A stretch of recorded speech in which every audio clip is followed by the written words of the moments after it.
Ocean Research Institute, not a leader, not a follower of anyone, not a leader of anyone. I am a member of an organization that dedicated itself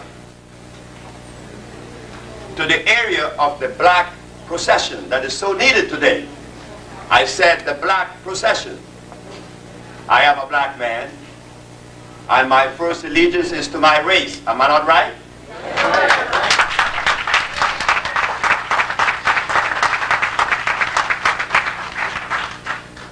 Chinese first allegiance is to himself and the Chinese race.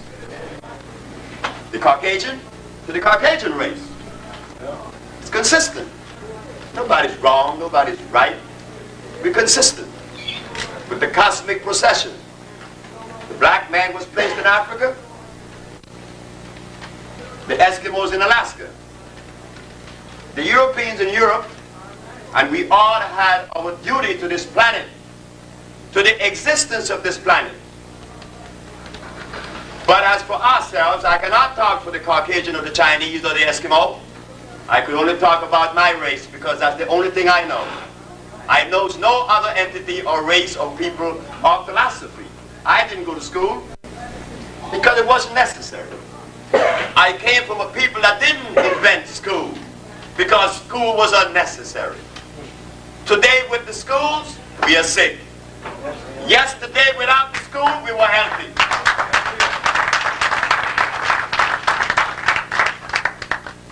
The first part of this journey that we will take, this tedious journey, is about explaining how we cure AIDS. It's not how Sebi cure AIDS. Am I your brother? Yes. So if Sebi or the Ocean Research Institute cure AIDS, who cure AIDS? The black race or Sebi? It is the black race. When the Chinaman does something in China, there isn't one single Chinese that is singled out to say he is the man that did it. It's the Chinese people. When the Arab does certain things, the Arabs. When the Caucasian, the Caucasian. But with me, it is Sebi. It divorced me from you. I am a sum total of the black race. Am I not? Am I not? Yes. I am you standing here. So what is wrong? I am you. The part of you that you didn't know. Yes, you do. I am not here with something that you are unaware of or didn't know. I am here with something that you forgot. So as a black man, we will introduce to the world a black perspective to pathology and nutrition.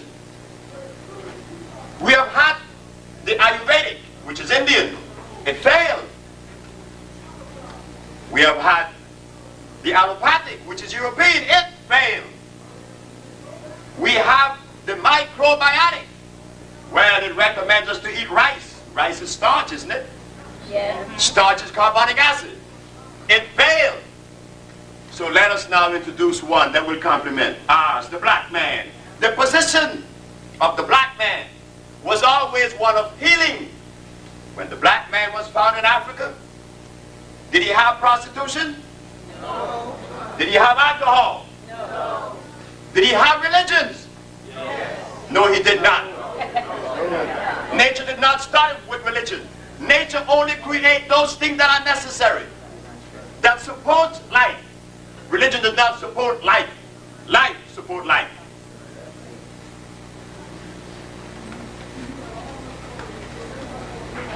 Did we wear clothes? No, we didn't wear any clothes. It was a statement that we were making. But the statement was misunderstood by the foreigners. The visitors said we were naked. And we believed it. They said we were naked. Could you imagine a man standing here without no clothes?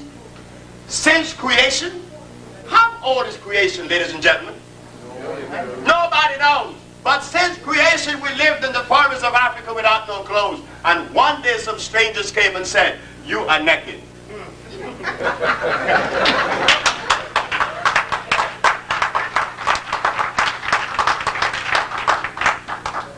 And because we, their children, have negated them and misinterpret our parents, we become like embarrassed because our parents lived in Africa without no clothes. Yes, they have no clothes. See, body without no clothes receives oxygen. It keeps you calm, it keeps you healthy. With polyester, it deprives you of oxygen. Haven't you heard the policeman in Los Angeles that was jogging with the polyester and fell dead? The deprivation of oxygen. We wore no clothes. No, we didn't. But there was no prostitution. You see? And when our parents ate, they ate from the tree. When they bathed their body, they was in a river without chlorine or 200 chemicals. And they were savages. No. A man that ate the freshest food in the world and bathed in the cleanest river was a savage. Well, let us take a journey, because I am the son of the savage. I am her child. I am their child. I am my mother's son. Fortunately for me, she is, has been, and will always be the only entity that I would ever listen to. No one else, nobody else. No philosophy or no one else, my mother. I came out of her. She deserved every credit that I would ever muster up. After all, I could never pay my mother because I'm her child. So we're going to journey back and steer into our mothers now. It is said through the history of medicine that medicine began in Egypt. It sure did. Well, if medicine began in Egypt, it said that there was a need for medicine in Egypt. And if there was a need for medicine in Egypt, there was a violation. The people in the parts of Africa need no medicine. They had no doctors. Why? There was no violation. May I have your attention? May I have your attention? The only reason that we become sick... Contact security. Officer Moses, contact security. Thank you. The only reason that we become sick is when there is a violation.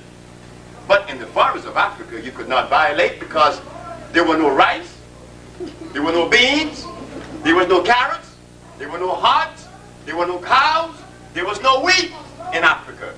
The Africans did not eat those foods because those foods that I just mentioned that are supposed to be food substances, they are laboratory products. And the black man did not alter nature or add it in any way, remove or add. So you see, what did we eat? What did the African eat in the forests of Africa that is so necessary to know today? Because our body is in need of it. We are sick. But the anthropologists that came to us, the archaeologists, the paleontologists, the historians, they didn't talk about what our parents ate. What did they talk about? I don't know.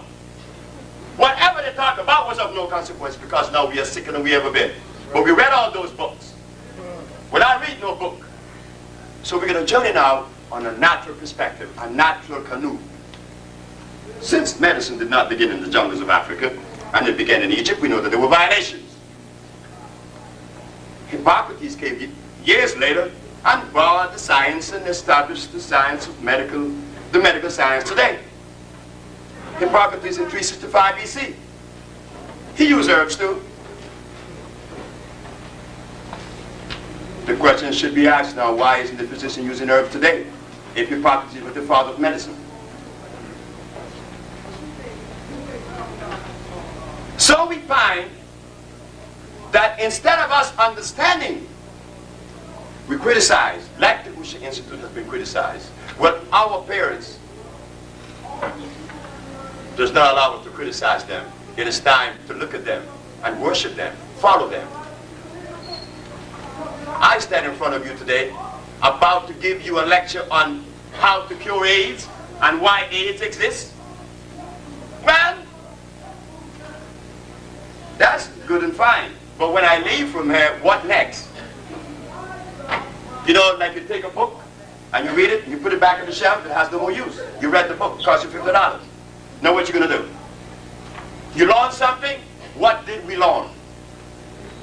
What are we going to learn this evening? Because this evening is about the family, not about how to cure AIDS. You know why? It takes a second. Like I said to you, I came to you with something that you already know, but you forgot. It's about the family that is so divided. The disease, we talk of AIDS. AIDS is not the disease. It's that rice, and that sugar, that salt, that meat, that cow meat, that carrot. The carrot that you guys jump on. I gave a lecture at the WNIB about carrots, and everybody said that I was crazy. But it is fine. It is good. Because the herbs have helped me to understand, to be somewhat patient. The herb teaches that.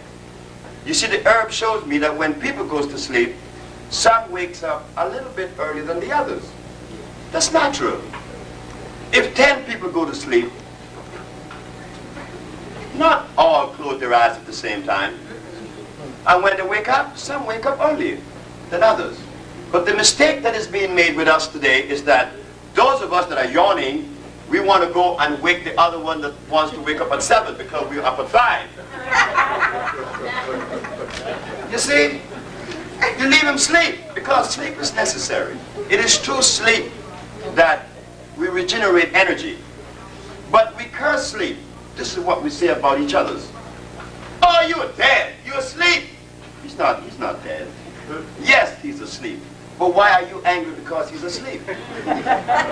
Isn't sleep necessary? Are you awake? Yeah. Well, why don't you do the things that people that are awake does? Do that. Because when he wake up and you're talking trash, you're going to say, well, look, man, let me go back to sleep because you've been awake for years and haven't done anything.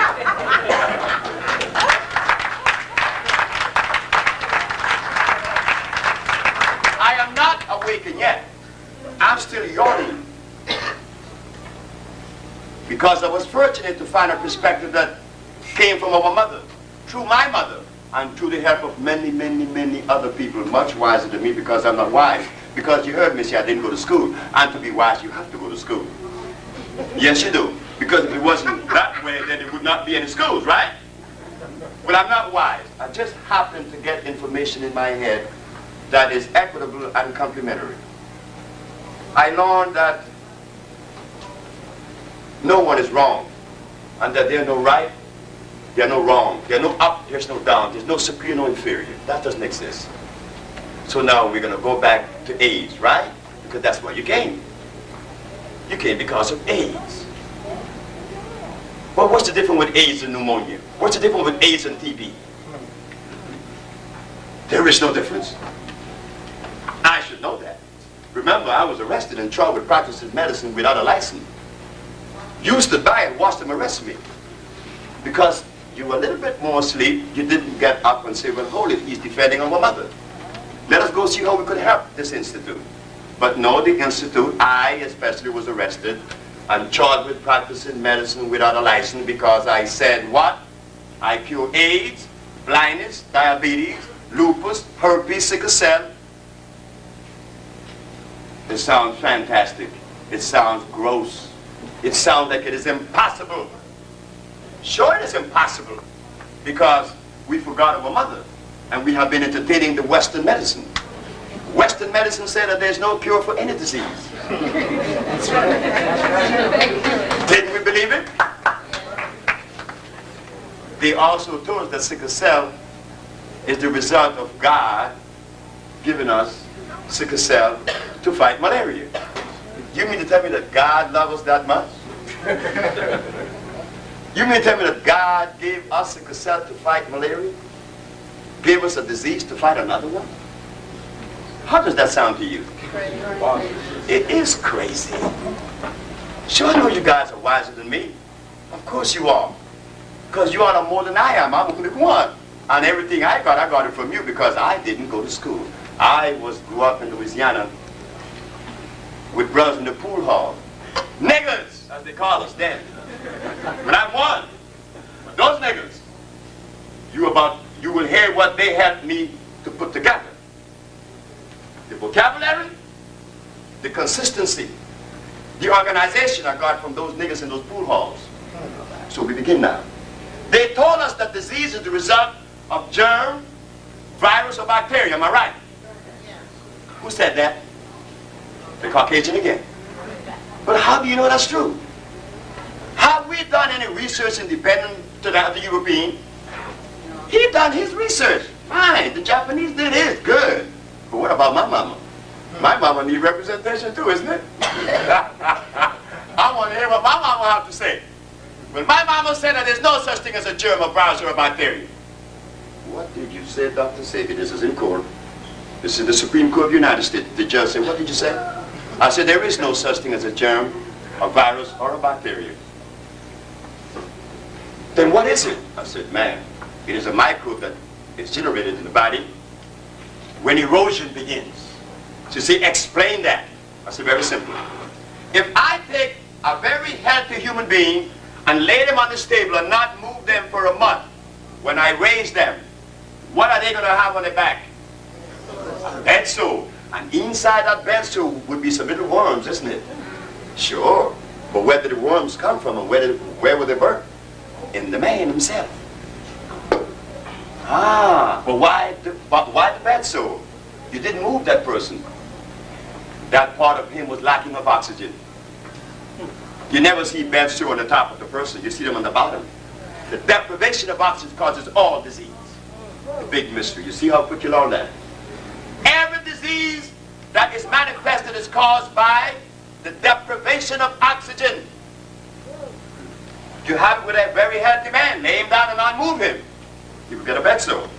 I said, and Your Honor, if I take a potato, place it inside of an oxygen-free vesicle, a vessel, 14 days later, you begin to see it break down. And then you see little worms coming out of the potato. Where did the worms come from? From across the street that invaded your potato? Or from inside the potato? From inside the potato. So when they talk about this virus, you think that it was something that you inhale in the air. No, because we were misled. The information that we all have had is sitting in our heads came from who? Okay. Who told us that carrots were good? Was it our mother? No. And I said that carrots is no good. Why you get angry with me? You should be happy. But WNIB was not too happy. You see? They were angry. And all the health enthusiasts and the health promoters was offering us carrot juice for vitamin A. But there is nowhere in your body you have vitamin A to use that carrot. So therefore, assimilation is impossible. We go back again to the virus. Then they said, well, we threw out virus, right? Now we go to germ. They said that disease is the result of what? Germ, virus, or bacteria. But we just threw out virus because the man had a bed sore. And he got it because of what? Not moving him. His body was being deprived of oxygen. Now we go internal. When those cells cease to receive oxygen, they break down.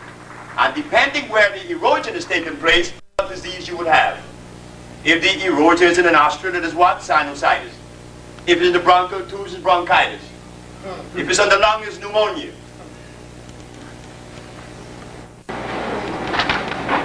How about the germ and the bacteria? Remember what we said, that nature only creates those things that complement itself in support of life. How does a germ or a bacteria support life? They never existed. Everything in nature complements. Everything complements. A bacteria, a germ, or a virus simply does not exist. It is a manifestation that is caused by erosion. But the erosion is caused by mucus, and the mucus came from the food that you eat, the stuff that they told us to eat. After all, it's been 400 years since I had food.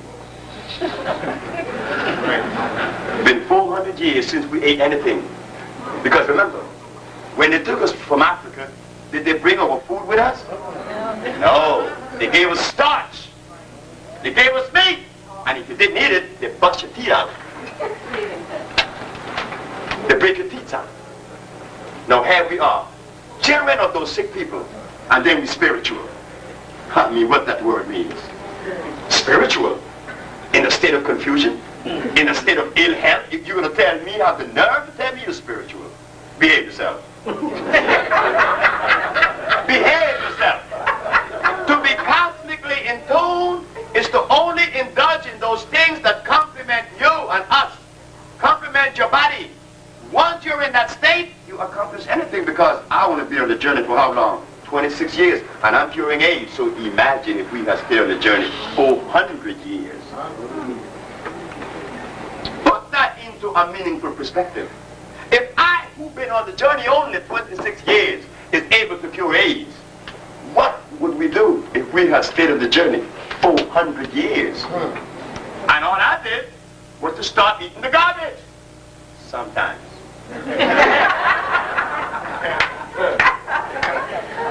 I'm you. I'm addicted with salt. I'm addicted with sugar that came from Europe. Did not come out of Africa. Cane did not come out of Africa. Because cane is also a hybrid plant. It was made. It's a laboratory product. You see? African did not eat in the laboratory products. So it's so big mystery. So we go back to AIDS again. So what is AIDS? Mucus in the lungs. That's all it is. So don't get frightened. I should know. 2 men of them have been cured by us. But they negate us. The white man negate us. But that's right. He's supposed to, because I'm not white. But you don't know, and I'm negated by you too. Between a rock and a hard place. No, it's not cute. It is nice. AIDS is the result of your immune system being compromised.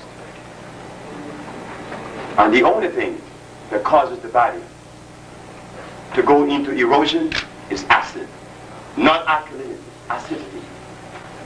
And for the body to be acid, one has to ingest foods that brings about that erosion, acid foods. That's all. It breaks down the immunological system, which is what? The lymphatic system, the blood, and the skin. That's all. So what do? There's mucus in the lungs. There's mucus in the whole system. So what a sensible person would do? No, am I a scientist? I'm a plumber. You see, I clean the shit house. Because that's all I do. Clean the shit house.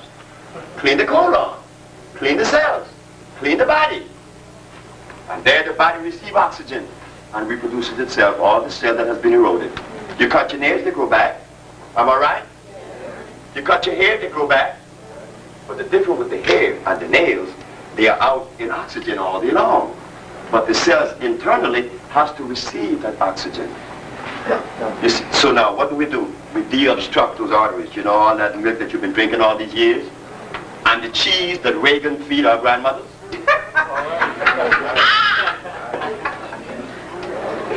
You know, cheese. Do you know what you are telling a race of people when you feed their ancestors cheese? He has no respect for us. He has no respect for us when he feed our parents cheese. He's saying that we are too dumb to realize that he's poisoning our mothers and our grandmothers.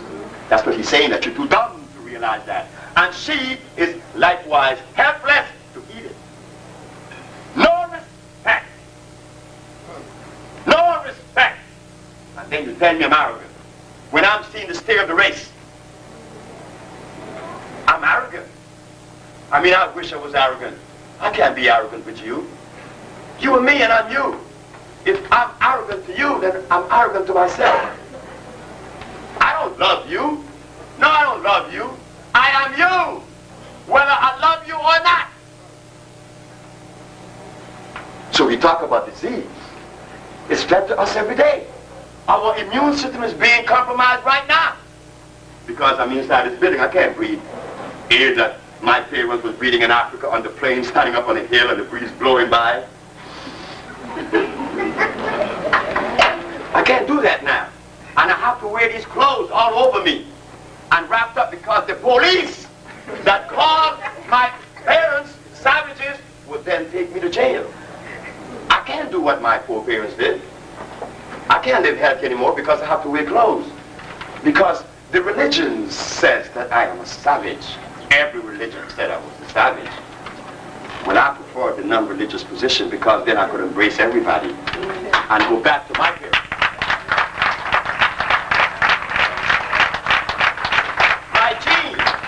My gene has to be protected by the same code that coded it since creation. You mean to tell me that I'm a black man and live Chinese? Isn't that a slight violation? I am a black man and I'm gonna marry a white woman. That's another violation. Because her ovum and my sperm are not of the same electrical composition. So there is now.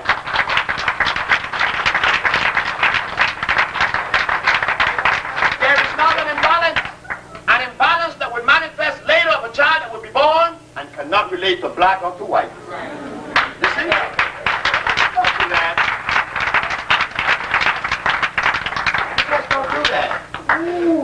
That's a violation. You know, it's like taking a horse and a mule and a horse and a jackass and making a mule. A mule cannot reproduce itself. It's a hybrid product. So now I'm going to take my black sperm and unite that with a white ovum. No. A white ovum needs a white sperm. Incompatible. So when I meet a white man, hey, I respect him. I respect a Chinese. I respect an Eskimo. But now, am I not deserving of respect on the same equal basis? Am I supposed to hate the Chinese, the white, or the Arab? If I hate anyone, then who is uncosmic? I would be. No, but don't ask me to live white or Chinese because no, you're violating me. And in that violation, I shorten my life. So in AIDS, what we do? AIDS? What about sickle cell? What's the difference with AIDS and sickle cell? You die from both. So with AIDS, like any other disease, we give you the same compound. To cleanse yourselves, to rebuild yourselves, to give you energy. Not to rebuild yourselves, to give you energy. That your body will regenerate and cure and heal itself. It does heal itself. But you have to create the environment that would allow the body to heal itself. That's all. So we make the compounds already. The government of Uganda has asked me to come to Uganda. I feel very good that the son of Uganda, myself, a child was taken away 400 years ago by force, is going back home to heal our people. Maybe if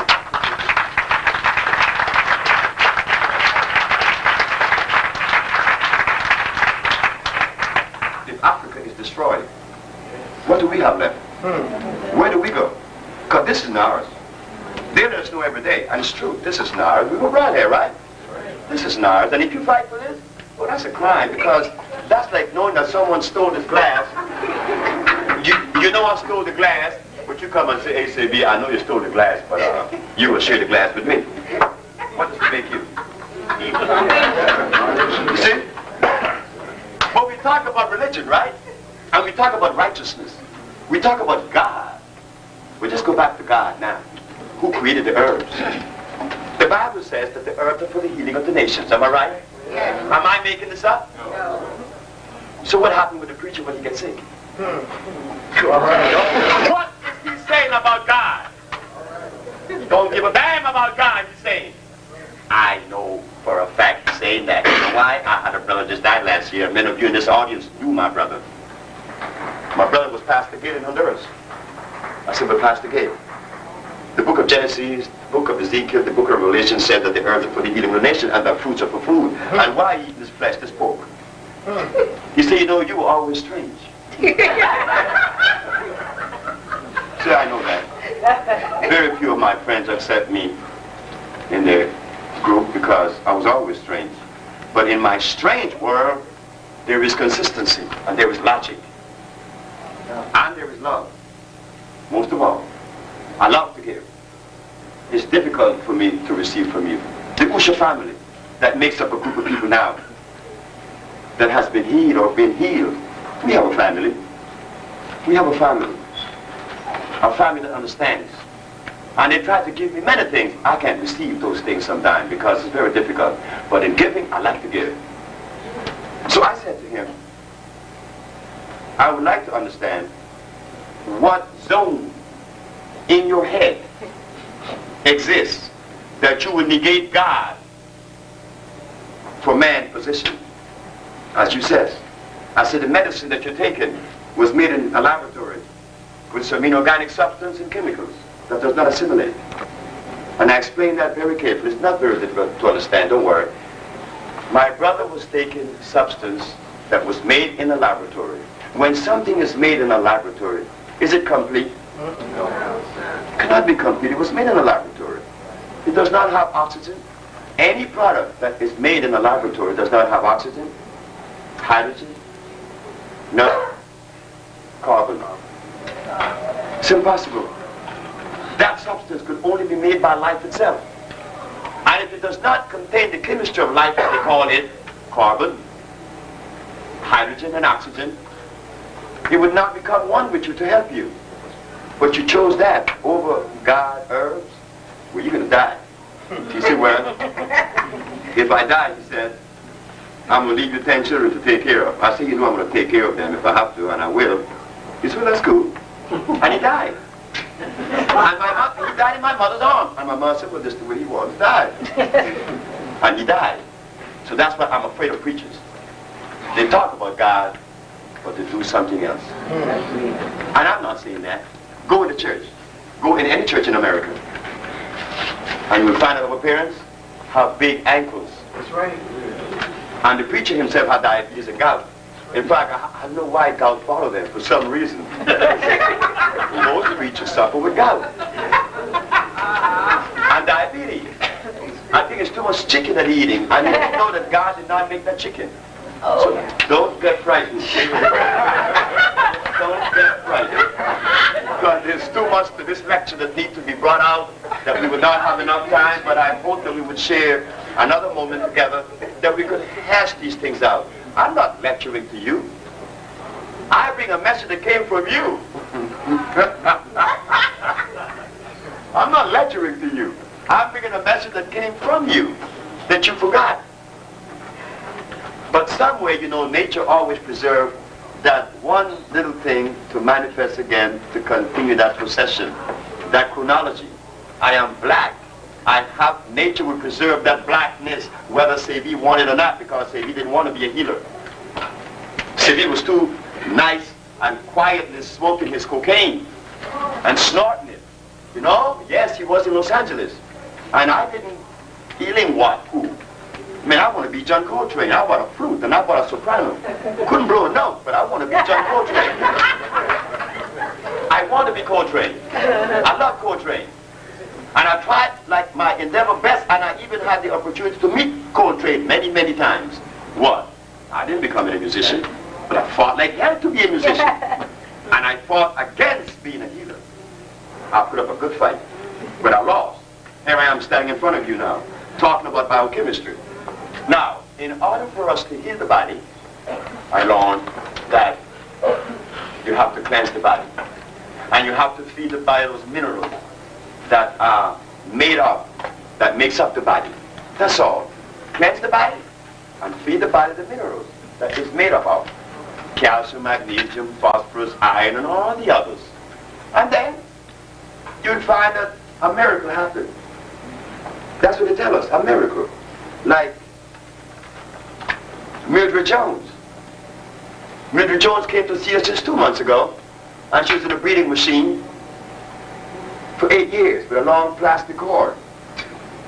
And she sat down at 12:30, I remember, because Artie was visiting me and said, ha ha ha ha, eat that. I said, sit down and be quiet. And I asked the lady, I said, do you swallow? She said, yes, I could swallow. So I gave her a big glass just like this. And many of you here knows what I'm talking about. The product since Mildred Jones has been titled and named the Mostest. You know, like a little boy said the most? But it's so good. He said it's the Mostest. Well, that's what my son called it, the Mostest. So I named it the Mostest. So I gave this lady some of the Mostest at 12:30. At 12:35, she relaxed. At 12:45, she took the oxygen out of her nose. At 1 o'clock, she was snoring. Am I a voodoo man? Am I a scientist? No, I just took some herbs that came from the same environment that the black man came from, the tropics. Remember, our electrical energy is higher than anyone else on the planet because it's different. That's why we have so much carbon. You see, to make electricity, and let me say this, it's very simple. I don't want y'all to think that these things are so impossible because I, who didn't go to school, could see them and work with them as a steam engineer on the ships. I saw these things. To create electricity, all you need is what? Carbon and copper. A copper wheel spinning and carbon rubbing against it. And it creates a resonance that produces electricity. That's all it is. The more copper or the more carbon, the higher the amount of electricity. And look at us. We're nothing but that. So when we use herbs from the temperate region, such as burdock, we're not getting, it does not get enough sunlight. It doesn't have enough energy. So we go to the tropics and get the herbs that are grown in the tropics. That grow in the tropics. And you find that, voila, Mildred Jones was sleeping at 1 o'clock. Miss Yassin Nader from Philadelphia called us Sunday before last because her son is in a coma with epilepsy and he had a tube in his stomach. A coma for 2 years. Gave him the stuff, but when I walked in the door, I saw death. I said, oh no, this boy's dead. But the voice inside said, shut up! I look at my daughter, I said, Wiwa, you think there's life in this boy? She said, mm-mm. But the boy said, shut up, and gave the stuff to the woman. Then the woman came out of the room and said, do you think he's going to live? I lied. I said, yes, he's going to live. That was not what I was feeling. And she put the stuff in the bag, and the stuff went straight into his stomach. She called 2 days later, he's up and talking.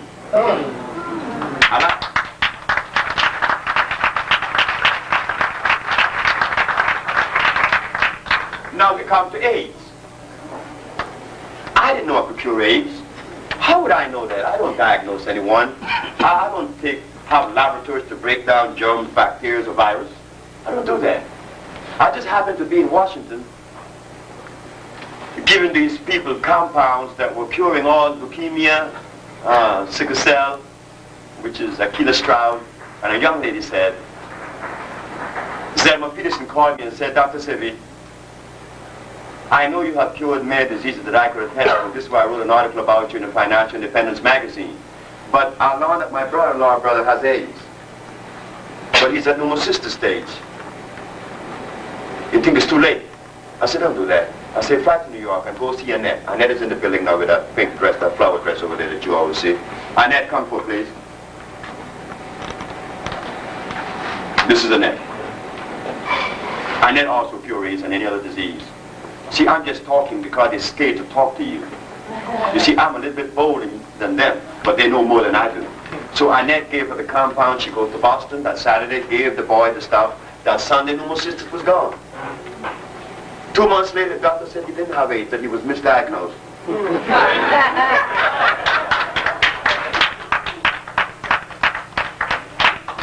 But what did we do for him? We cleansed the mucus from his lungs. We cleansed the mucus from his bronchial tubes. Every disease, you could attest to that. Every time you're sick, you have a lot of mucus coming out of you. Sure, because you ate something that brought the mucus. You ate something that we were programmed to eat in the 400 years away from our mama. That's all disease is. It's not time to criticize the Usha Institute as WLIB. Well, when they go out there and ask them to see if I could talk on the radio program, they said, have they released him yet? It would be a cold day in hell when I lecture on WLIB again. Never again.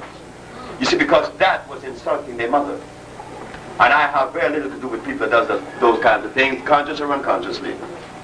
So here, this man is cured of AIDS. So again, we go back. We gave him substance to cleanse. That is potassium chloride. Potassium chloride dibasic, meaning made by nature. Not mono. Mono is made by man. Anybody here who's a chemist will know that. Am I right? Yeah. Sure I'm right. So we go to the plants and find the chemicals that will cleanse away the mucus as fast as possible, as quick as possible. And then we find other herb that has phosphates to build the system, to give you energy while you undergo this disease state. And then the cells grow back, whether in the liver, whether in the lungs, whether anywhere in the body.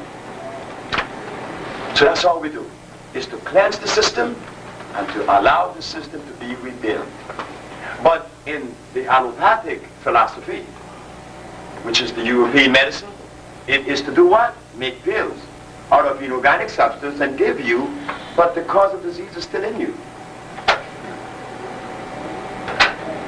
So you see, isn't that difficult?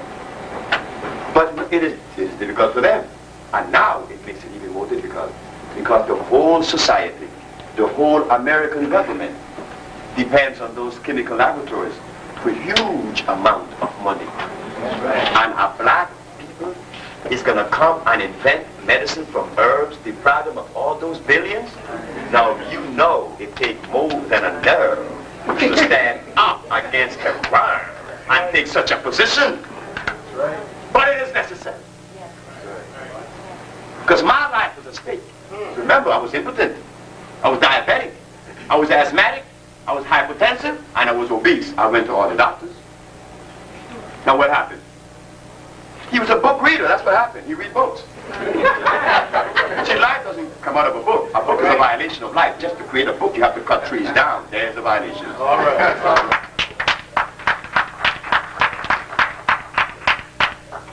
We don't have to be afraid.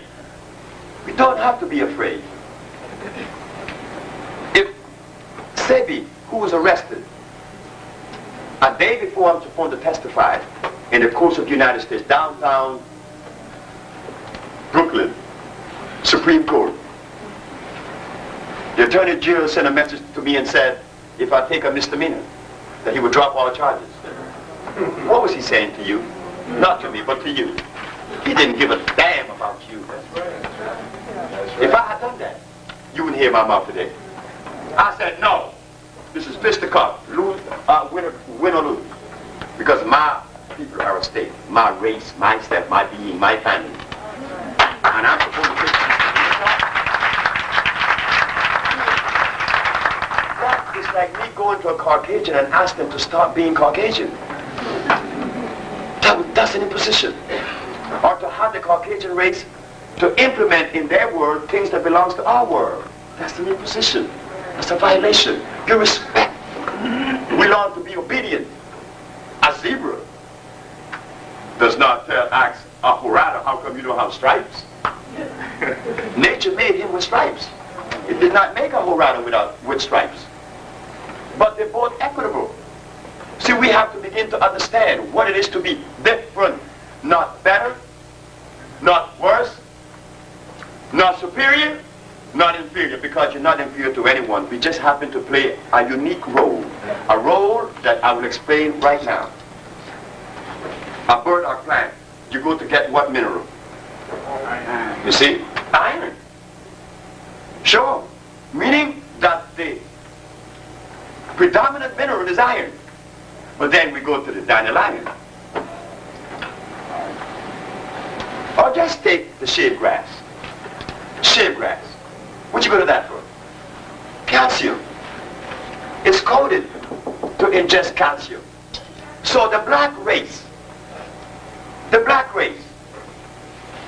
is coded the same way like the plants. Look at the eagle, it eats meat. Not the quetzal. It doesn't eat meat, it eats seed because it's coded. The flower of the burdock is what? Red, purple, and white. But that of the dandelion is what? You see? But which one is better? They both serve their purpose. So what is this thing about, I have to measure up to a white man? Man, I've got to measure up to nature. Right. I'm better. Because right now, we happen to have the ingredients that would maintain harmony and peace on the planet. The black race. Why? Because we hear that the Japanese have the best cars, right? They make the best cars and the best cameras. Well, what do we make? All right. We make the best medicine in the world. The black race again. You see? When we thought that we had nothing to offer, we have the best medicine. We cure AIDS. So who does the world have to depend on now to cure the diseases? The black race. But if you sit in a chair and separate me from you and say that man over there say the cure AIDS, then you know what you just did? Condemn yourself. You have just condemned yourself because I'm you. But look what it would do if we all were to come together and say, well, hold it there now. Since these people at Usha is curing AIDS, isn't it our duty? Isn't it our duty to support that entity? Not me. You're not supporting me. Because hey, I have a piece of land in Honduras that many of you have seen. All I have to do is go sit down on it and drink the water and plant my stuff and sit there. You can't hurt me. But if you negate this entity today and walk up with criticisms, just remember that the criticism is not on us, it's on you. Because there are many people in this. I'm going to show you something. Annette told me one day of a lady here in Harlem that was very sick. And I went to see her somewhere here in Harlem. She's in a bed, can't get up. I gave her the compounds. It took me $25 in the cab to get there, $25 back, or $20 back, which was 40. And my compound, she said to me, how much I owe you? I said, you owe me $250. She said, well, I'm on a fixed income. All I have is $5. I said, I know you're right, but I don't want your $5 because you need that $5 more than me. But how many of these ladies are in Harlem? All right. You know, are we going to render them useless like the Caucasian has done? All they need is life again, you know. And they need our service. Because the cheese and the chemicals are not going to help those people. Right. They are our responsibility.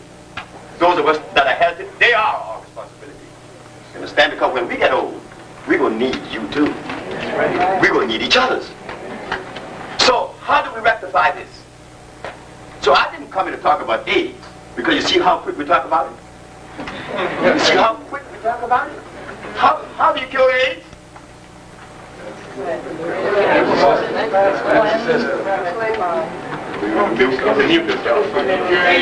So big deal. You see what I'm talking about? It took 2 minutes for, as they call us niggas, 2 minutes. But NYU have libraries bigger than the building that I occupy and cure AIDS out of. Books on medicine that would, look, if you would fill this room. And it's still doing research, but in 2 minutes here, we, the son of those African people. African people. I hate to call them that, because I don't need to do with that, but our parents from that continent, that they call Africa. Right.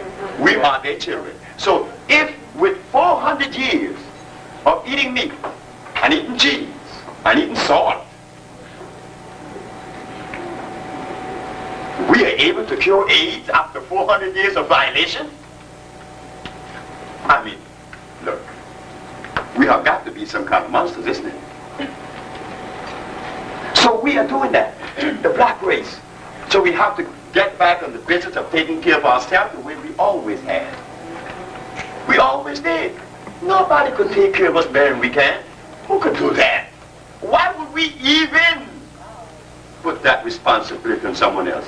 Why would we even entertain that? I mean, that's a violation. Look at what you're doing. Look at what you are doing. Expecting the Caucasian to help you in your health state? Like these ladies I'm talking about in Harlem who are sick, who need our help and don't have any money? So how do we rectify that? How do we do that? It's only me and my wife, Annette and Lori and a few others, Marjorie and Judy and a few more. Just few people have taken on the whole weight of this thing. We made efforts, you know.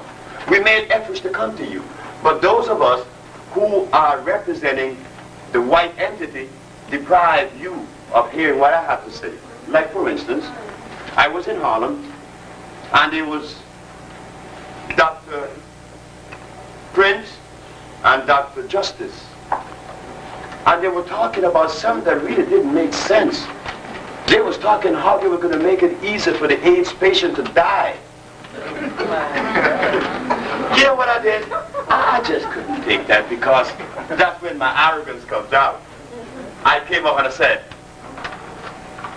ladies and gentlemen, let's stop it. I cure AIDS. Everybody did this. And yes, and so and so and so and so. I said, oh no. Is this really serious? Are they really serious? I just told these brothers and this sister that I cure AIDS. And they right off like nothing was said. After the case was won in the Supreme Court, Dr. Justice called. Dr. Prince, she called. How I was going to feel after what she did. You mean to tell me that the white man had to legitimize what is our ancestors for you to accept it? It's really that? I mean, wait, hold it now. If it's really that, then I'm in trouble. At least I'm yawning. How many are yawning with me? I'm just yawning. I'm not awake yet. Because there's a lot of things I need to do. And there's a lot of things I don't know. But at least the little that we at the Usha family have developed and still developing has complemented a few blind folks who were seeing. Leukemia, sickle cell who doesn't have it anymore, lupus. Doesn't that deserve your support? So today it's not about how we cure AIDS, because black folks always knew that. I met some of you in Louisiana and in Memphis, Tennessee, that know a million things more than I know, but they're just scared. You know, fear? Fear stops you at the door. You would not open that door. You see? And we found at the Usha Institute, the brothers of us who are part of members of it, found that the sisters are the one that really are the one with the tenacity. The sister's the woman. Well, that's understood.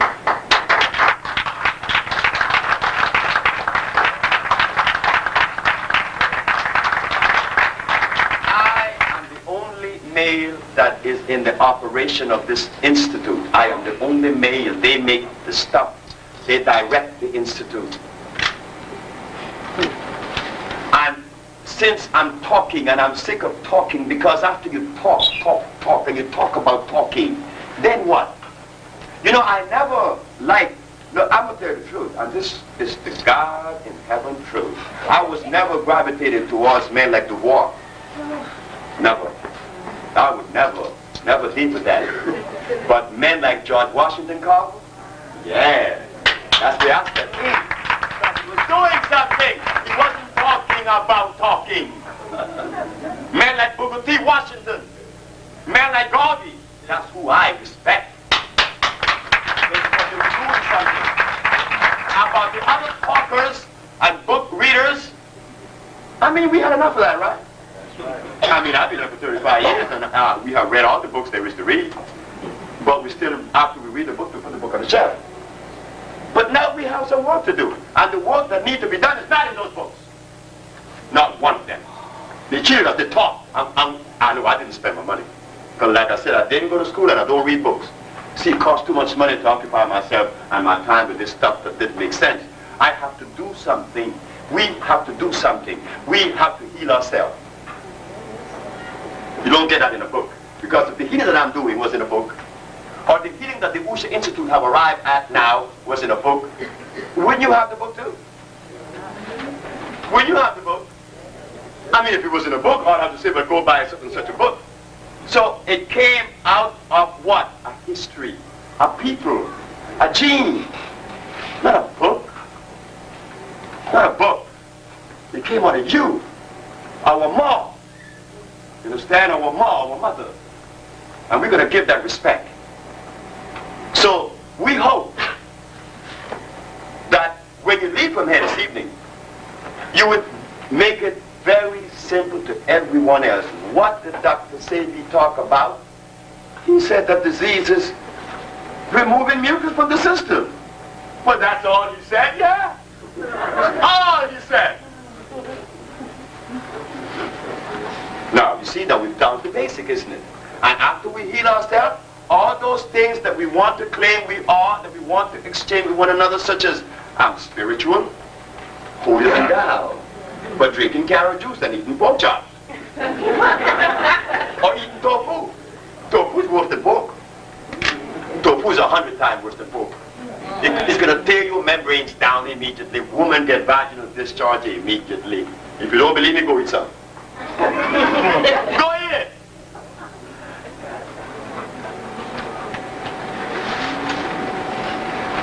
You see? We need you.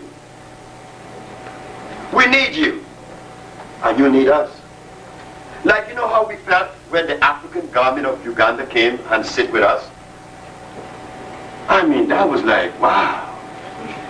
That is where you really feel your usefulness, isn't it? That you're useful to your family. You're not in the position of healing because it is something that you want to relish on. Because most people tell me that some people envy me. Well, I wish that I could find someone that I envy. In fact, I do envy a man. He's in St. Croix.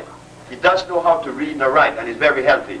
I wish that I didn't know how to read and write because it said that I was less impregnated, isn't it? I was less molested. This man does not know how to read and write. And he don't even, when he receives a letter, he gives it to someone. You want to read that for me? Tell me what it says. And he's not embarrassed. He's using you to read this garbage. Whatever this garbage, it has to be read. So today, the lecture was not really on AIDS, wasn't it? It was showing where we are as a people. Whether we're Muslims, whether we're Christian, whether we're Buddhists, whether we're Shinto, we're brothers and sisters, came from the same gene of Africa, isn't it? Right. So we have to go back, and now we have the greatest gift. Remember what the prophecy said? That Joseph was taken to Egypt as a slave, and then he became the king? Well, I don't know if we want to be kings, isn't it? Because what does a king do anyway? Sit on a throne. I often wonder, when did it become necessary in the African chronology that we were supposed to be kings? You know, we hear people say, oh, well, we were kings and queens. But just a minute, just stop it. Here is a bunch of people made by nature, naked in the forest. As he said, naked, not natural, but without no clothes. His balls are hanging, and he's a king. Now, what is it that this king is going to do for us that we could not do for ourselves? So what in the devil are we talking about? The word king, that's not even black. That came out of Europe, isn't it?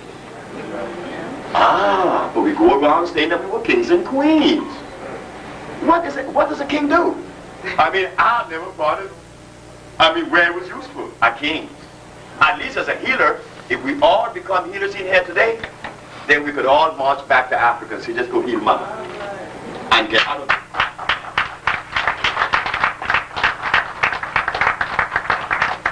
I recently was talked to by two sisters about a king from Ashanti that came. And they said that they wanted me to come and see the king. I said, you want me to leave my office to go see this king?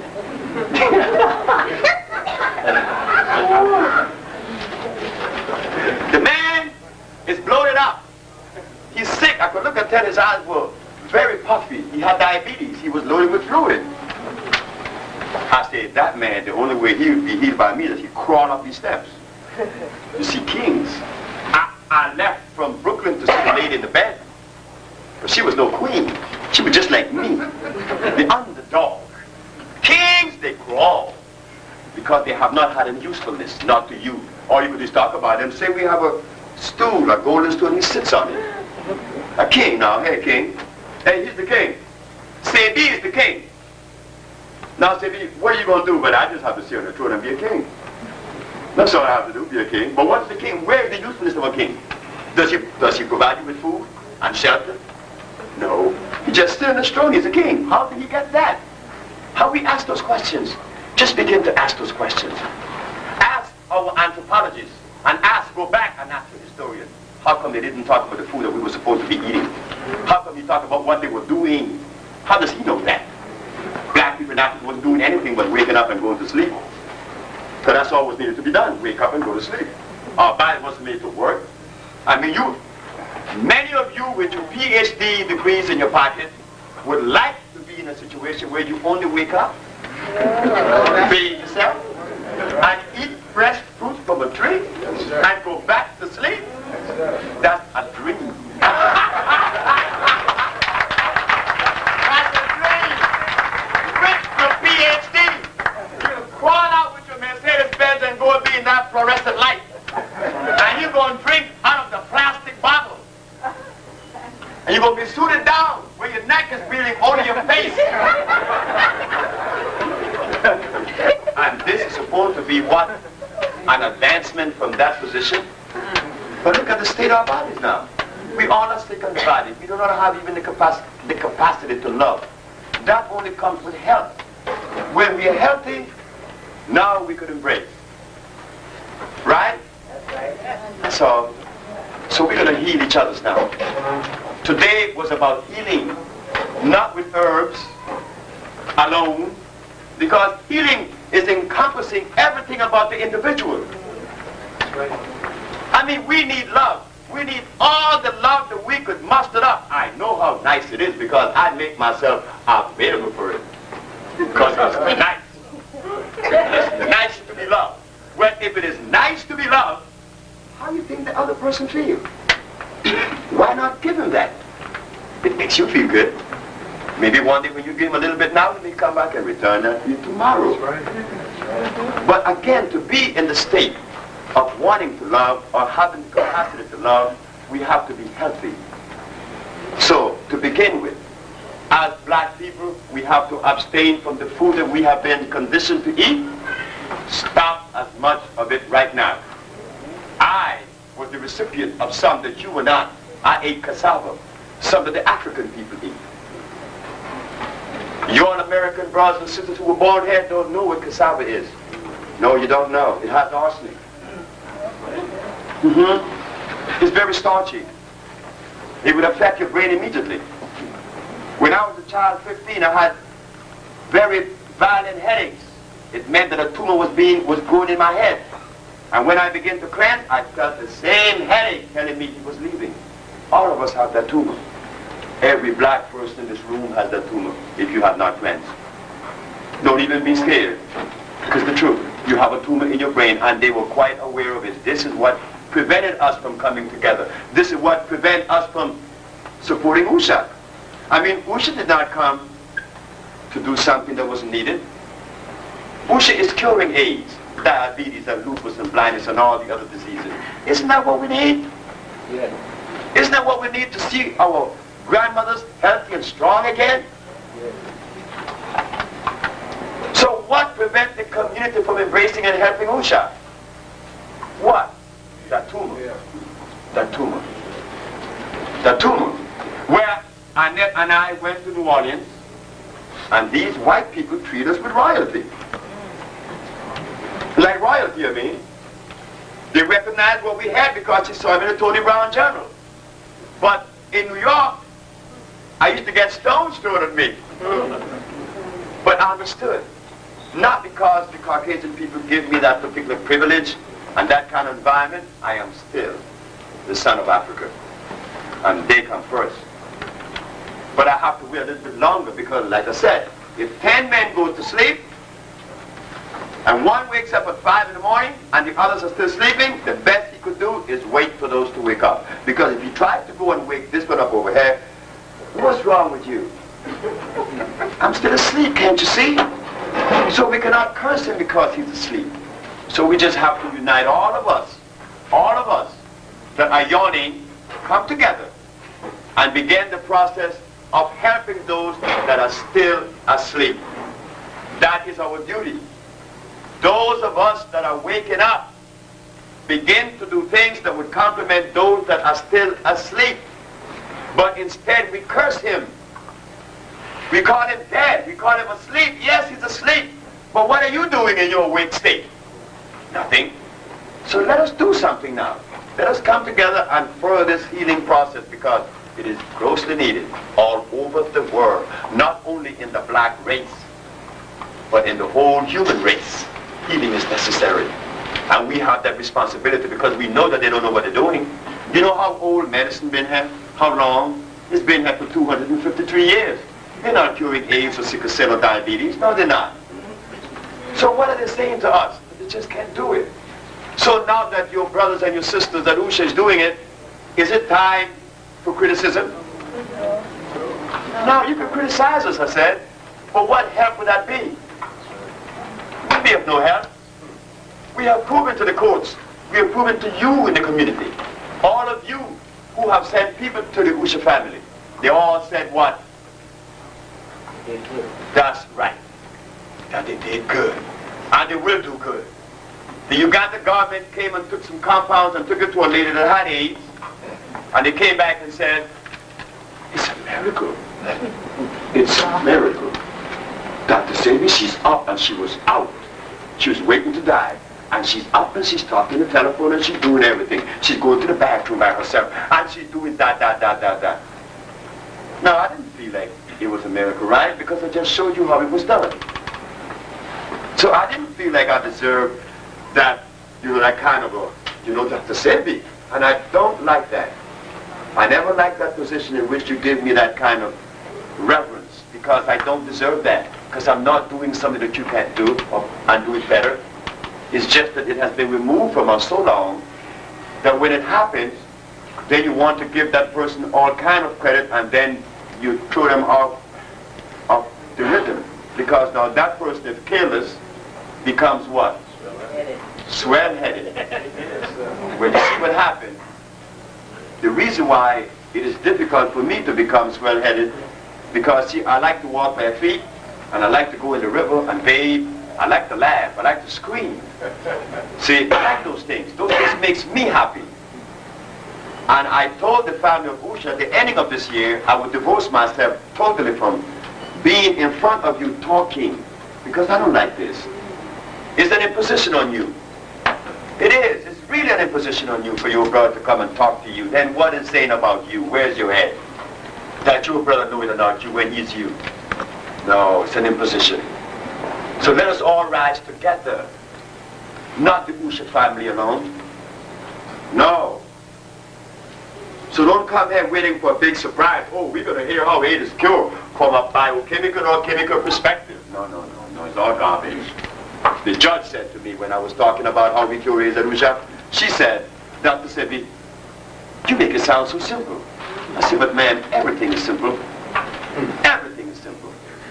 Those things that are of consequence, they are very simple. They're very easy.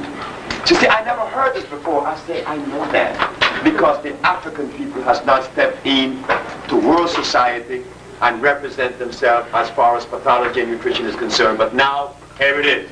The African bio-mineral balance is in the archives of the United States.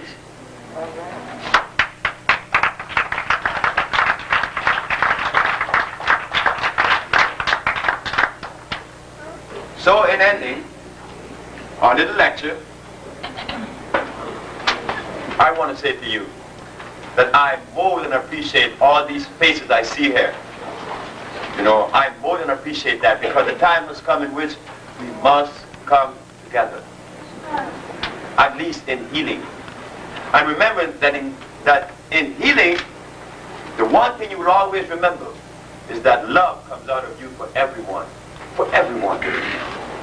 Like we still hear racism, white hate blacks, black hate white. That's fine. We have our journey. Our journey was always one to give love. I don't know if we're going to be as careless now to allow the foreigners to tell us what to do and allow them to infiltrate in whatever way and destroy our little thing. But it is about loving everybody, including your enemy. Sure, it is true. Because in loving your enemy, you feel no pain. When you hate your enemy, only one person feels pain. Thank you very much.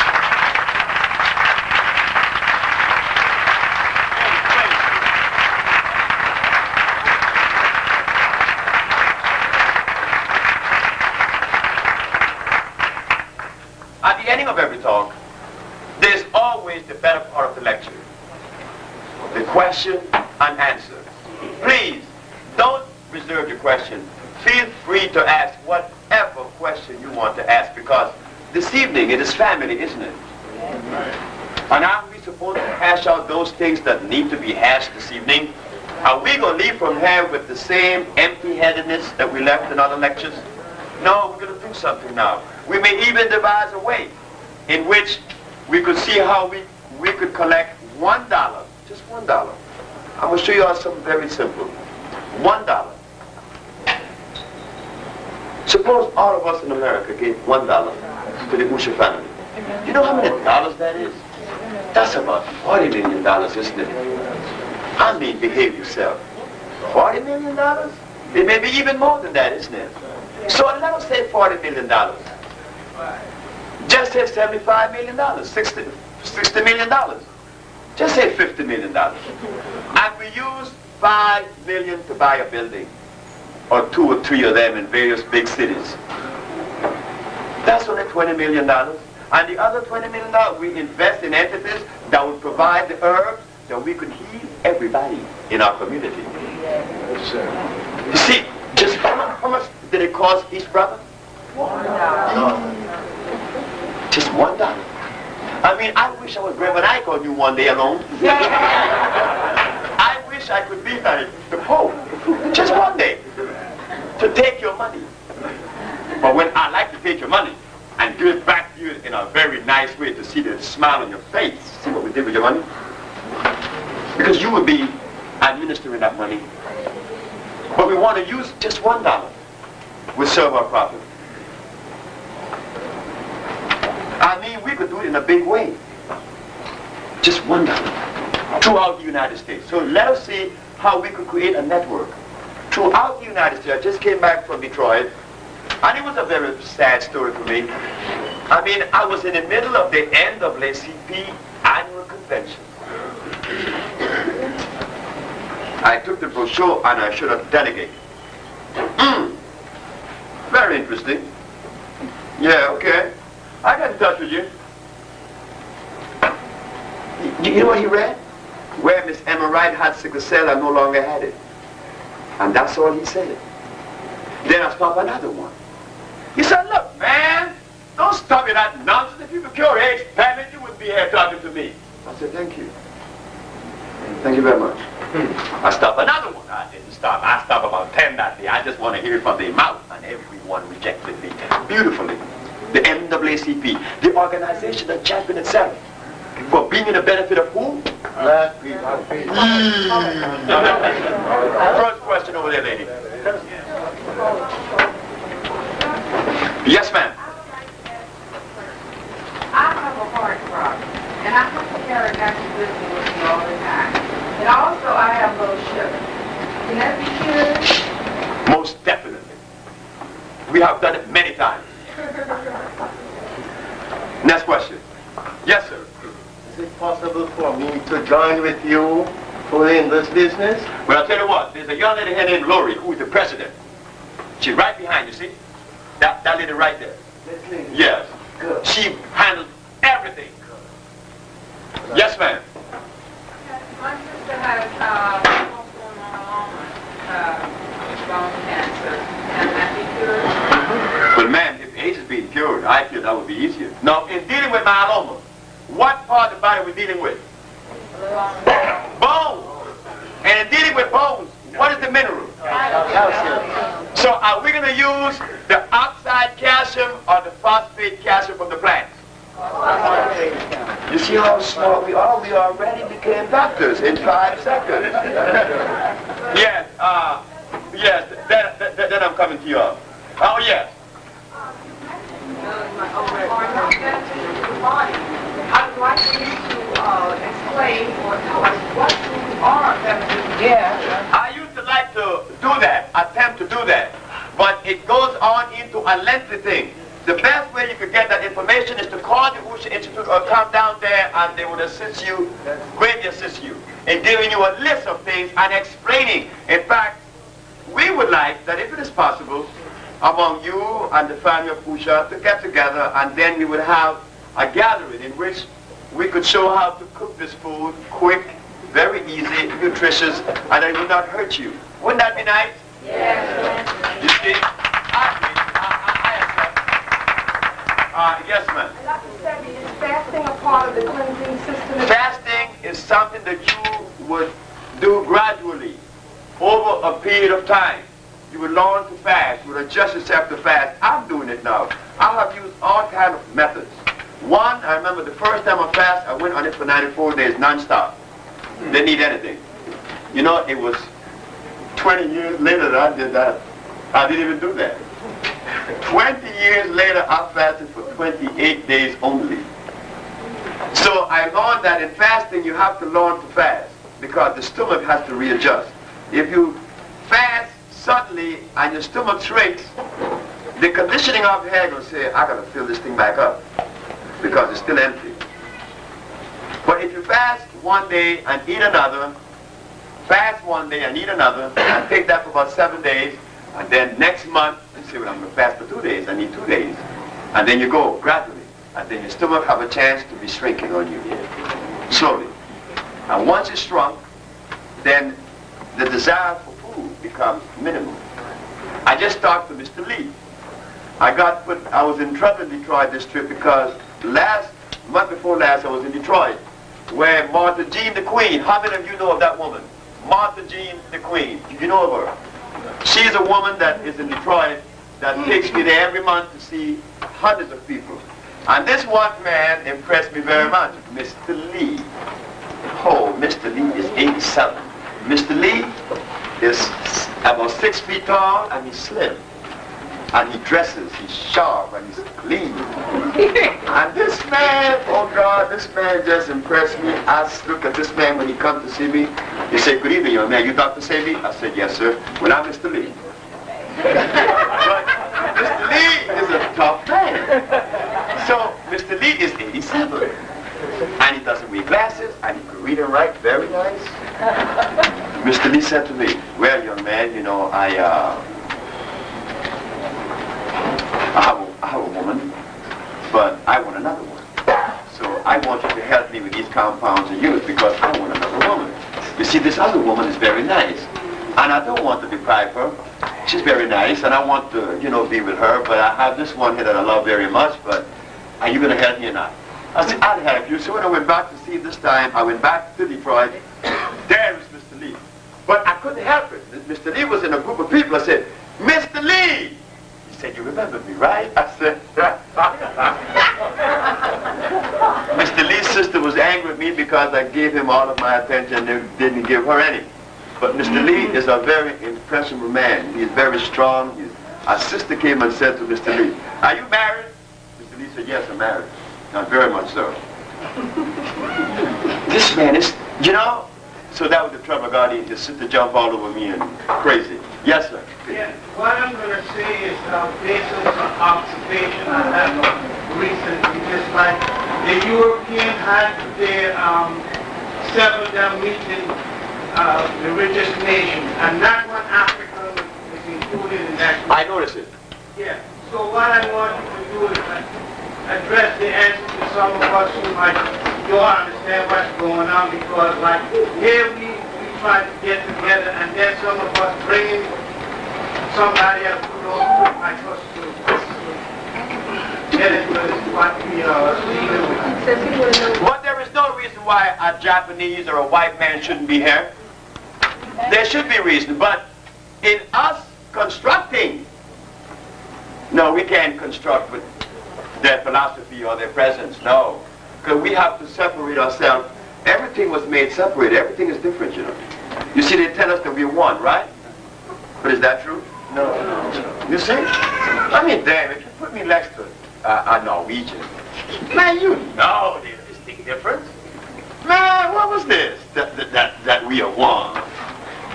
We're just different. Not that the Norwegian is less than me.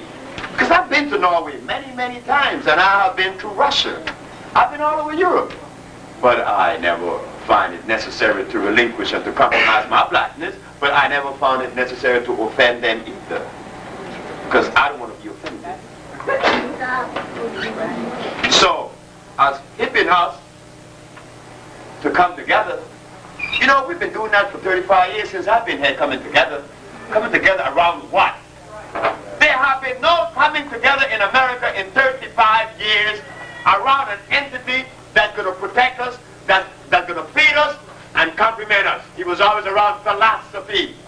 But I don't get around that. That's why I don't have friends that entertain that junk. Next question. Right here. Yes, ma'am.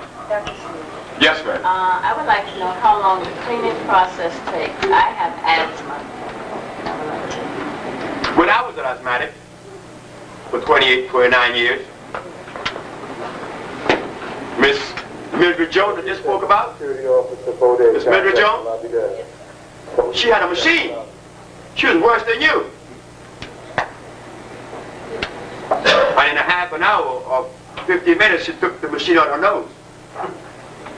But I want to say this. That have to be very, very carefully understood. I had 2 people that died after they came to see me at the Usha family last year, or this year. Young woman too with asthma. She came and she took the compound and she was feeling very good, but she didn't come back because asthmatic people does that. I did it too. Once that wheezing stops and that breathing becomes good, we don't want to take the substance anymore. No. The mucus is in the head. Like I said, every one of us have a tumor. And it breaks down. And you find that you're swallowing. Many of you felt that you're swallowing mucus sometimes, draining down your ear. You know? It's coming down from this big head. You know, that cheese and a cow. This lady, this young sister, told me that she was only eating the food that I recommended. And in the selection of these foods, broccoli was one. As a steam engineer, I learned to understand chemicals. I'm a steam engineer. I learned that not by going to school for it, because you heard me say I didn't go to school. I learned it on the ship. I was a wiper, which is a janitor. I wiped myself to a fireman and water tender, to a junior engineer, to an engineer, on-the-job training. So while on the ship, it was my duty, at one point in my journey as an engineer, to scavenge the oxygen out of the boilers. That's the first thing a steam engineer has to learn to do. To put sulfite in the feed water, that it would go in the tubes of the boiler and scavenge out all the oxygen. If there's any degree of oxygen over and above, just, I would say, oxygen in contents would be like only 1/10 of 1% of the water. Because oxygen would cause pitting in the tubes, erosion. So you put sulfite in the water, and it removed oxygen from that water. And now you would never have to suffer pitting in the tubes. But when I would open that barrel, I had to open the barrel and stand away. If I stand over that barrel when I open it, that's how fast it would react. So what are they spraying the vegetables with now to make it look young? I mean fresh? And this lady has asthma, and she comes to me. She begins to feel good. But I recommend that she eat only green things, and she chooses the broccoli. And when she eats the broccoli, now she called me about 1 hour before that. This happened to me. It's dangerous out there. It's very dangerous. You see, with that $1, we could go back to North Carolina and tell the brothers to have all this land that isn't growing anything, look fellas. We want you to grow organically grown food for us. Without the sulfite and insecticide and the pesticide, because she's in trouble. This is in trouble. We're not taking care of business. We've been talking. We've been talking. Because those who came to us was talking about Egypt, talking about what took place in Songhay. What the hell you going to do with that now? Out. Okay, you think you're bad? Do something with that. No. You walk out ahead and go do something what the Egyptians were doing back 5,000, 6,000 years ago. Go do that. I want to see how good it's going to be. But if we do what we just recommended, each of us give $1 and we start, go back in the soil and grow in the food for these children, because they're us. And if our health is being compromised now, worse with them. Whereas Brother Sonny Carson is seeking right now to change the food in the schools. Now, doesn't that sound good? Isn't that a worthy cause? Instead of marching in the streets about what? Yes, sir. Just people come to you who have identified illnesses like asthma or AIDS or whatever. What can we do here? Say, I don't know what I may have yet, right? But what can we do here today to start the process? Well, when this man, Martin, came to see me, Martin didn't have no disease. Martin is right here. This big head man in front of you, the man is raised man. Martin didn't have any disease, but Martin wanted to feel good. Want to feel, got energy back. Well, all you have to do is come and we send you the packages and you would revitalize again, be revitalized again. Yes, sir. I want to ask you about the cow. You said that's a hybrid animal? The cow is a hybrid animal, true hybridization. Between one and one. A cross between a yak and a buffalo. It's not natural. So I don't know when the Bible talks about Abraham that was killing and dressed the calf. I don't know what they were talking about because this cow is new. You see, how do you know what is natural? I'm going to show you guys a very beautiful scale. I wish I had a blackboard that this thing could go off into something very nice. But we're going to use this line. This line here. This line as a center. This line as a center would be number 7 for neutral in pH. Anybody know pH is? The pH of 7 is what? Neutral. It's 0. Anything to our right, 7, 8, 9, 10, 11, 12, 13, 14 is alkaline. Anything to our left from 7 to 1 is acid. 7 is neutral. Where's the line? Right here. Okay, now we're going to use that. Because we're wise. We don't need no blackboard. Our brain could penetrate, right? Okay, we remember that 7 to our right to 14 is alkali. 7 down to 1 is acid.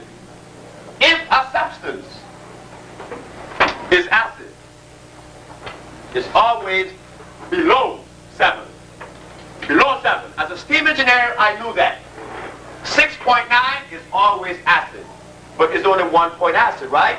And as it goes to 1, it becomes more acid and more acid and more acid. And depending on the degree of acidity will determine what scale it will be on, right? So we find that cyanide and arsenides, they are like 2. 1.5 grain of arsenide would kill you right now, isn't it? But if the substance is on above 7, is it good for you? Yes. Yes. Now, when you milk a cow, this is a hydrogen ion concentration test, they call it. Hydrogen ion. To break it down, pH, depending on its structure, is acid state.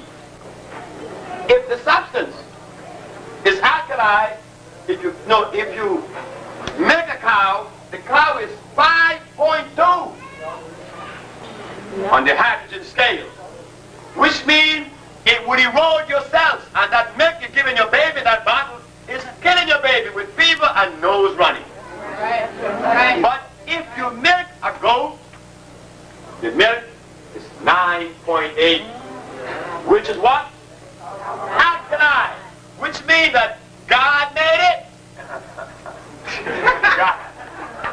God doesn't make anything that hurts you, right? I mean, if he made something to hurt you, he wouldn't be God. If you make a tiger, the milk is alkaline. Overhead.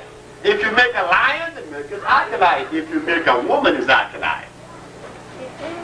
But if you make a cow,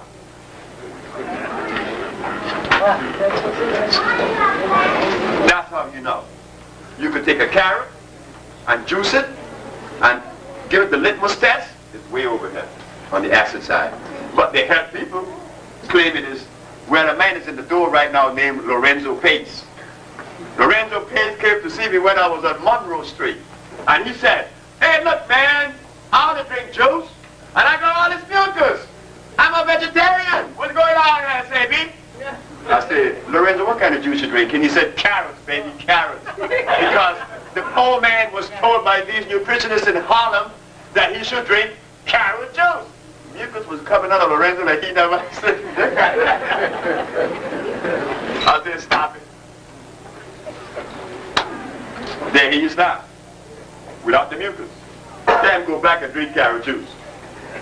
Yes, sir. What's the pH of blood? The pH of blood depends on the state of your body. But the pH of blood should always be no less than 10. That's right. Because the cells can't do nothing with something acid just by the word acid. Acid means what? To eat away on you. What you want that for? Yes, ma'am. Yes, the sister. I'm doing calamine and sour husk. Is that good for you? Bad? Psyllium husk. And what else you said? That's coming out of a volcano. They both are very harmful. Don't even deal that. Remember, to heal the body, maybe this is the way I should, this lecture just begin to get good, right? To heal the body, we want to give it things that it is already composed of. And the body definitely is an alkaline state. The body itself is alkaline. And it is composed of what? Carbon base. Psyllium seed. Psyllium seed is acid, isn't it? It was made. You see? Anything that was made in the laboratory must necessarily be acid. Because men cannot titrate. Titration, that's the word. He cannot, in other words, may I have that umbrella?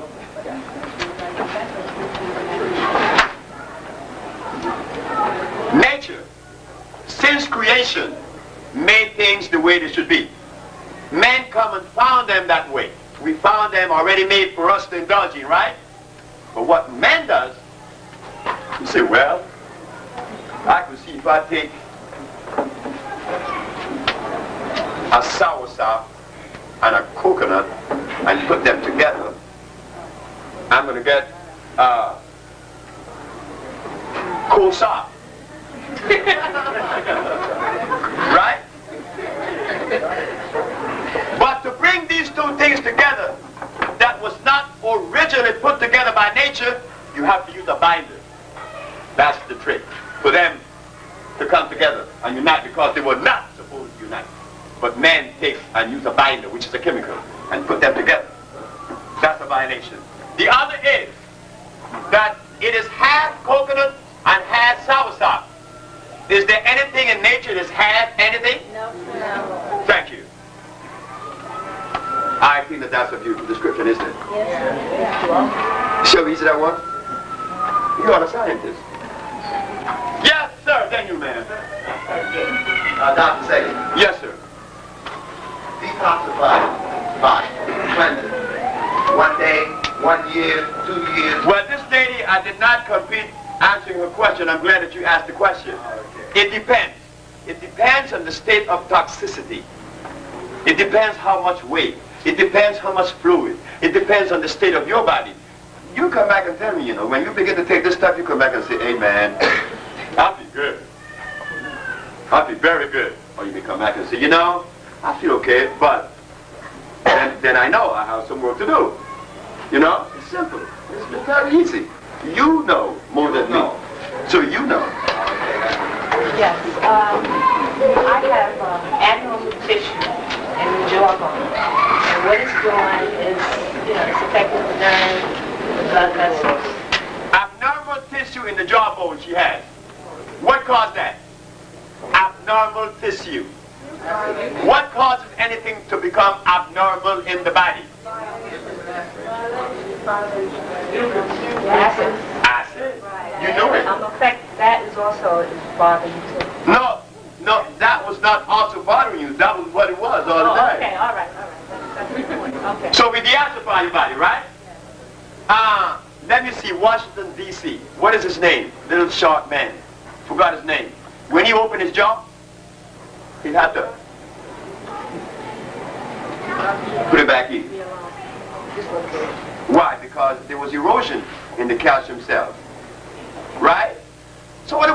What's causing the erosion? The only thing that eats your body up is what? So what is disease? Yes, brother. Who was it? Who's next? Well, look at Saya. Saya's in town. Hi, Saya. Saya's a beautiful little girl. You always know about Saya. Yes, sir. Please tell us exactly what the problem or the benefit of soybean, tofu, soy milk, TBP. You know, there's a young man that I don't see here today. His name is Jay. I didn't do his research. Jay did. Jay is a member of Pusha. Jay put things in a way that I hope that you would get this paper that he wrote on tofu. Tofu, he said, the food of what, he said? No, the food of who? What did Jay said? The food of champions. He said, early in the 19th century, George Washington Carver found that soybean had a very good milk, consistent to make plastics.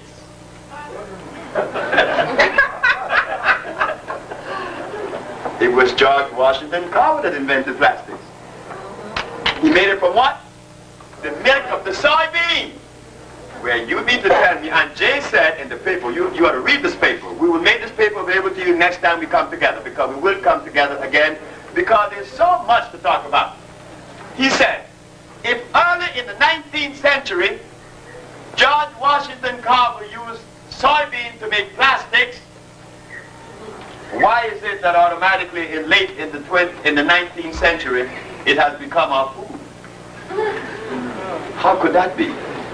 Your food from the same source as plastics? Does that make sense? No. Don't you know that to make plastics, you have to ingest, or you have to use a substance that contains silica, inorganic silica. Soybean is artificial. Soybean was made by the Jesuit priests. And I'm glad that this young man asked that question. Because look at this now. What does Ralph Nader do when a Caucasian or the Caucasian companies or some individual produce, no, he's a Caucasian too, Ralph Nader, right? What does he do when he finds something on the market that is no good? He what? He said expose. Is that what he should do? He should do that, right? But what happened to the Bahamian diet that is based with soybean? What do we do now? Now what do we do about it? Weight loss. Now they're going to come out the woodwork, isn't it? Are we going to attack Brother Dick Gregory for that? He doesn't know.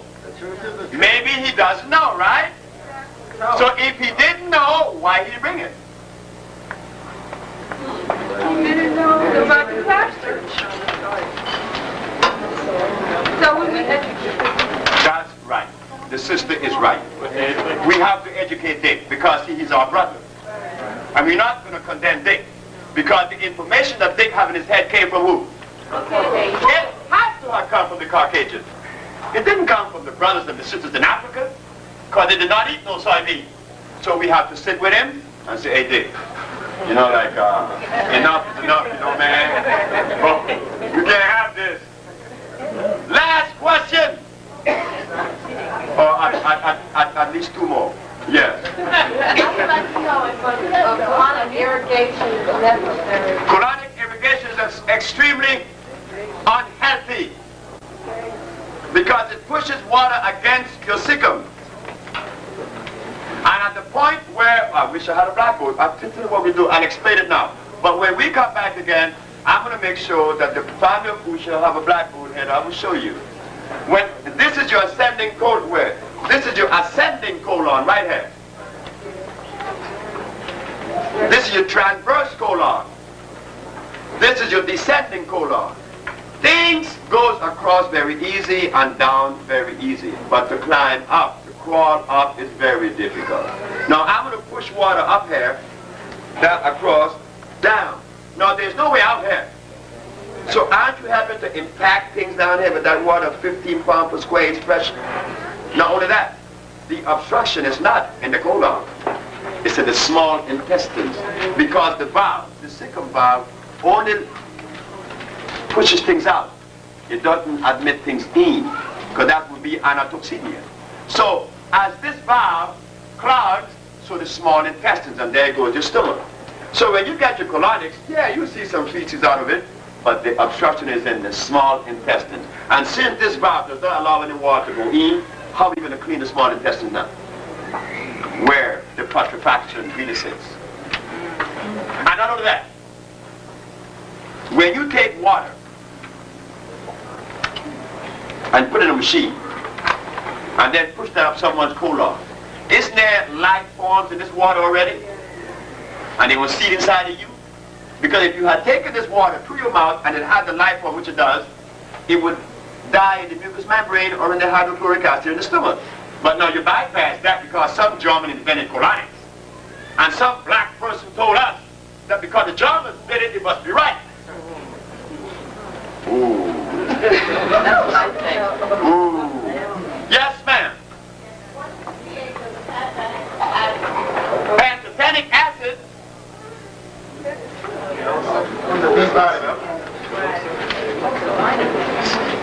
Will it be below or above 7, fellas? She said it right. Pantothenic what? Yes, ma'am. If the elements that we require in food are tropical foods, is that to say that our diet should be mostly tropical foods? And if so, would that necessitate us living in the tropical climate, or would that necessitate us eating a lot of imported food? You see? You see what the sister just asked? It's the whole lecture. She asked, does it necessitate, since we are tropical, that the food would come from the tropics, or that we would have to live in the tropical region? What happened when you put a gorilla in Alaska? And what do you think we are doing gradually? Our skin gets wrinkled fast. We're dying. And what she also said, does that mean also that we're supposed to get our food from the tropics? Well, I'll tell you what. I was a merchant seaman. I know about boats. I have a brother who owns boats in Honduras now. A boat only costs about $70,000 to come from Honduras to Miami. So with that dollar, we can we could buy 5 boats. We hold it. We could also get all kind of land in Honduras. And they were glad to have you grow stuff over there and build on your boats organically to you. Tropical fruits. Yes, sister, you're right. You asked the question of the evening.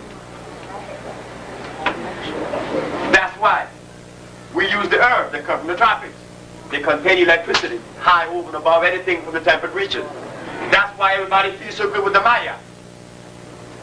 Our compounds are electrical. Food is electrical. You are electrical. I had the opportunity to receive electricity through my pores in Honduras as a very young boy, 16 years of age. I'm walking across Honduras. And this Indian named Inez, that really knew the forest. He was my age, but he knew more about it than I did.